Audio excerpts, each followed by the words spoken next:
Hai, salam saya dari sini dan kita video baru buat kalian. Pasti kan selalu punya kan satu teman yang selalu bilang kalau dia tuh pinter banget, tapi isi otaknya tuh kosong. Biar teman kalian cepet tobat, mending buru-buru deh suruh coba jauh teka-teki dari kita dulu guys. Penasaran kan teka-tekinya kayak gimana? Ya udah, mending langsung aja yuk. Kami persembahkan beberapa teka-teki paling susah yang bisa bikin otak kalian muter nggak berhenti-henti.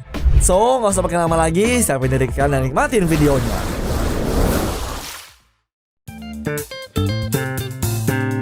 Kali ini gue punya tebakan guys. Cuma biar bisa kalian jawab, kalian harus perhatiin gambar yang satu ini. Coba tebak, dari 3 orang napi ini, mana yang menurut kalian paling tajir? Kayak biasanya gue kasih waktu ya, 10 detik.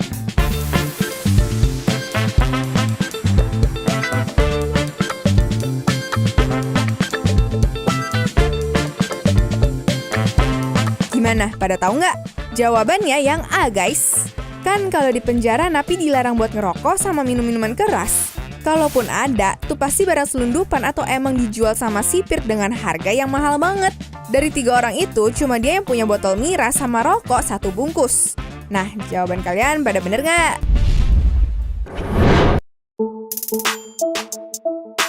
Ini teka-teki guys, sekilas sih terdengar sulit, tapi sebenarnya punya jawaban yang sangat simpel. Gue kasih soalnya ya. Ada 20 orang yang berada dalam sebuah ruangan. Masing-masing dari mereka tuh bisa melihat sisi ruangan itu, termasuk orang-orang yang ada di dalamnya tanpa harus menggerakkan kepala kecuali bola mata. Pertanyaannya cuma satu, gimana caranya kamu bisa menaruh sebuah apel dalam ruangan itu, tapi hanya ada 1 orang yang nggak bisa melihat? Itu artinya ada 19 orang yang bisa melihat apel itu kan? Nah, ayo lo, gimana tuh guys caranya? Tak kasih waktu 15 detik deh.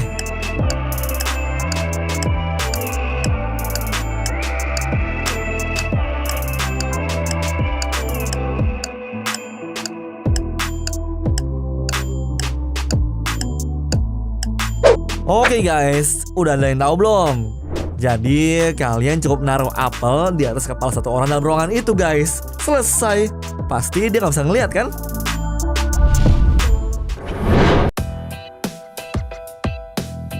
Buat teka-teki kali ini, kalian harus teliti banget ya. Coba yuk diperhatiin bener-bener pertanyaannya. Sebuah keluarga yang terdiri dari Pak Anton dan Bu Dana punya 6 anak perempuan. Nah, masing-masing dari anak perempuan itu punya adik laki-laki. Kira-kira berapa jumlah keluarga Pak Anton?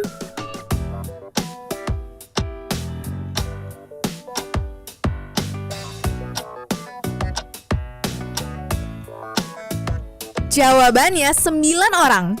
Jadi kalau dihitung-hitung ada Pak Anton, Bu Dana, sama 6 anak perempuan. Terus abis itu ditambah 1 anak laki-laki deh. Kalau kalian bingung, kan tadi gue bilangnya masing-masing punya 1 adik laki-laki. Wong mereka semua saudaraan gitu ya, jadi sama aja dong. Semoga lain kali nggak ketipu ya guys.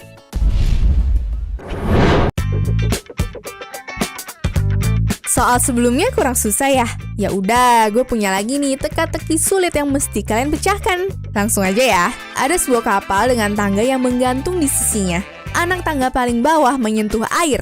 Diketahui jarak antara anak tangga adalah 30 cm dan total panjang tangga tersebut 270 cm.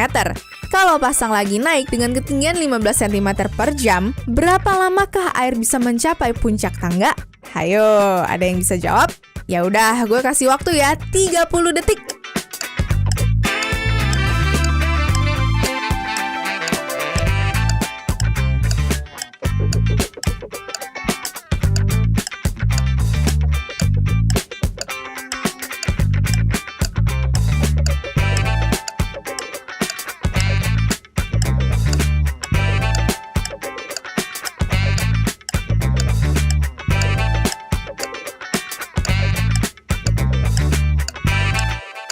Waktu habis. Tadi pertanyaannya berapa lamakah air bisa mencapai puncak tangga? Jawabannya, kapal akan naik bersama pasang sehingga anak tangga akan tetap sejajar dengan air laut.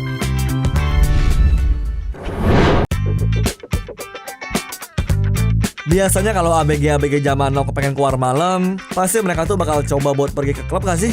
Ya jujur, gue juga pernah ngerasain hal-hal kayak gitu juga. Dan kebetulan banget nih guys, gue ada cerita tentang orang yang pengen masuk ke klub eksklusif. Ya, kita sebut aja namanya Jono. Jadi si Jono datangin klub malam yang lagi ngadain private party. Namanya juga private, nggak semua orang bisa masuk kan? So dia perhatiin deh gimana cara orang lain masuk. Ada nih cewek cantik yang tiba-tiba dateng dan mau masuk ke tuh klub. Sebelum masuk, penjaga pintunya bilang 6 dan dibalas sama cewek tadi dengan ngomong 4. Dan ternyata si cewek bisa masuk guys. Gak lama kemudian ada cowok cool tuh guys yang datang ke klub itu juga. Kayak cewek sebelumnya, si cowok tuh malah di stopin sama penjaga pintu yang bilang 7. Tanpa pakai lama, si cowok langsung menjawab 5 dan dibolehin masuk juga dong. Nah, karena udah tahu cara masuknya gimana, si Jono nyoba buat samperin penjaga pintunya. Pas sampai orang yang jaga tuh bilang 4 dan si Jono ngebalas 2. Cuma dia gak dibolehin masuk tuh guys. Lah, kok bisa ya? Kalian tahu nggak seharusnya si Jono jawab apa? Gue kasih waktu 15 detik ya guys buat menjawab. Dimulai dari sekarang.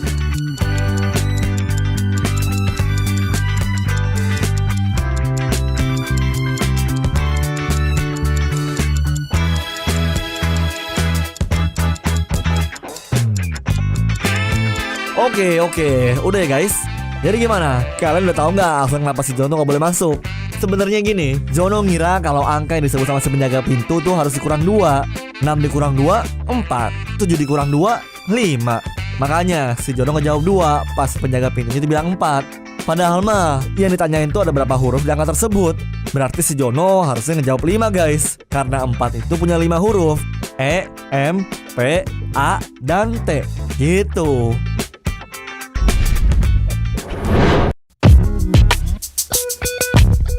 Pas lagi jalan, gue iseng nanya ke Henry, umur dia tuh berapa sih? Terus Henry bilang, kalau sehari sebelum kemarin, umur dia tuh 22 tahun. Tapi tahun depan, umur dia bakal jadi 25 tahun. Kalau kayak gitu, kira-kira kapan sih ulang tahun dia? Dan tebak juga ya, tanggal berapa gue ngobrol sama Henry. Coba kalian pikir dulu deh.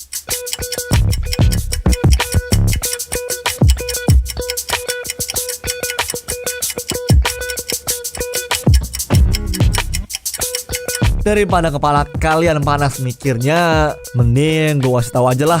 Gue ngobrol sama Henry tuh di tanggal 1 Januari. Sehari sebelum kemarin berarti di tanggal 30 Desember. Umur dia tuh masih 22 tahun. Nah, pas tanggal 31-nya dia ulang tahun yang ke-23. Di tahun ini, pas tanggal 31 Desember nanti, Henry tuh bakal berumur 24 tahun. Makanya di tahun depan umur dia tuh 25 tahun guys. Gimana? Pusing gak?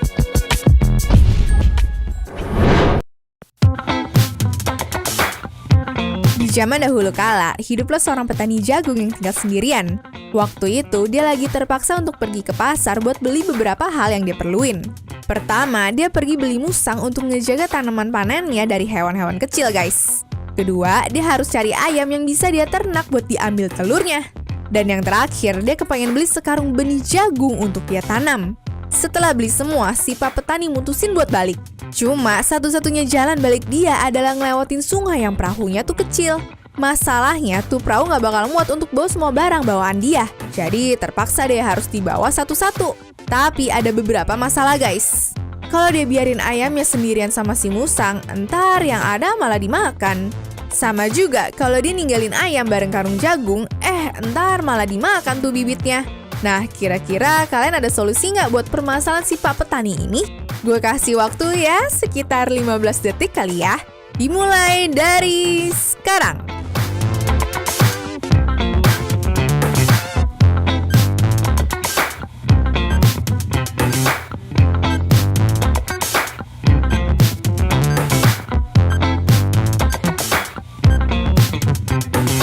Stop, waktunya udah habis. So, udah ada solusinya belum? Nih ya, gue kasih tahu. Awalnya tuh si petani harus bawa ayamnya duluan buat nyebrang. Abis itu balik lagi. Terus ya ambil deh musangnya. Nah, biar musangnya nggak makan tuh ayam, si petani harus bawa ayamnya balik. Kalau udah, sekarang giliran karung jagungnya deh yang dibawa.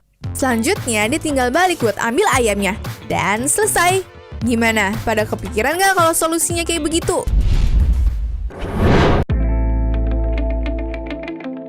Buat teka-teki yang ini, kalian harus fokus banget ya. Nah, ayo coba disimak ya. Ini pertanyaan nih guys. Ada dua anak perempuan yang punya orang tua yang sama. Mereka berdua tuh bahkan dilahirin di tanggal 2 bulan yang sama. Tapi anehnya, mereka tuh bukan anak kembar guys. Jadi, kok bisa mereka samaan gitu? Coba deh dipikir dulu.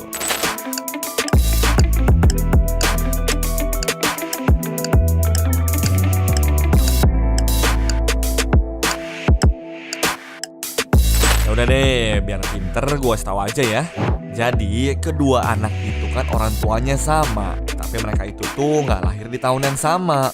Gimana guys? Kepikiran nggak tuh?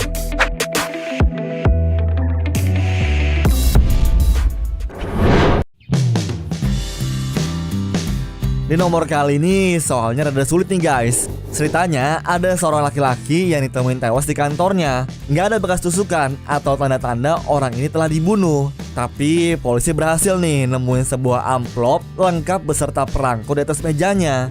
Dan di situ polisi yakin kalau orang ini telah dibunuh. Nah, menurut kalian gimana caranya nih orang ini bisa meninggal?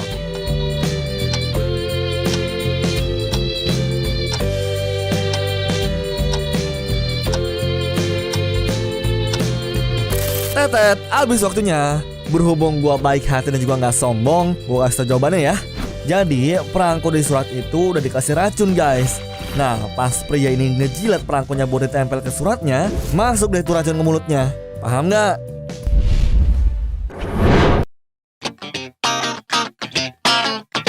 Hayo, siapa di sini yang nggak suka sama matematika? Siap-siap aja deh ya guys, karena soal kali ini bakal berhubungan sama hitung-hitungan. Tapi hitung-hitungannya pakai pengibaratan. Jadi kalian harus cermat nih. Misalnya, 1 teh ditambah 1 teh ditambah 1 teh hasilnya jadi 30. Terus 1 teh ditambah 1 nasi goreng ditambah 1 nasi goreng hasilnya 20. Abis itu 1 nasi goreng ditambah 2 kerupuk ditambah 2 kerupuk sama dengan 9.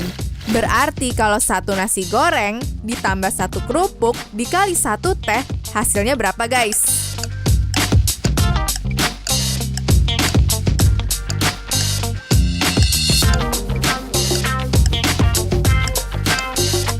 Oke, buat yang kebingungan untuk ngitungnya, sini gue kasih tahu ya. Dari soal pertama udah ketahuan kalau 1 teh itu sama dengan 10. Makanya hasil hitung-hitungan pertama tadi bisa dapet 30 guys. Abis itu udah ketahuan juga kalau nasi goreng itu nilainya 5. Soalnya 1 teh yang nilai sebenarnya 10 ditambah nasi goreng hasilnya bisa 20 guys. Berarti jelas dong kalau itu 10 tambah 5 tambah 5. Terus yang ketiga, kita bisa tahu kalau nilai masing-masing kerupuk adalah 1. Makanya 1 nasi goreng bernilai 5 ditambah 4 kerupuk yang masing-masing nilainya 1 bisa jadi 9. So, ketahuan deh ya, hitung-hitungan terakhir itu sebenarnya 10 dikali 1 ditambah 5. Jawabannya berarti 15 guys. Anyways, cukup sampai di sini guys video hari ini. Sampai jumpa di video selanjutnya. Dah.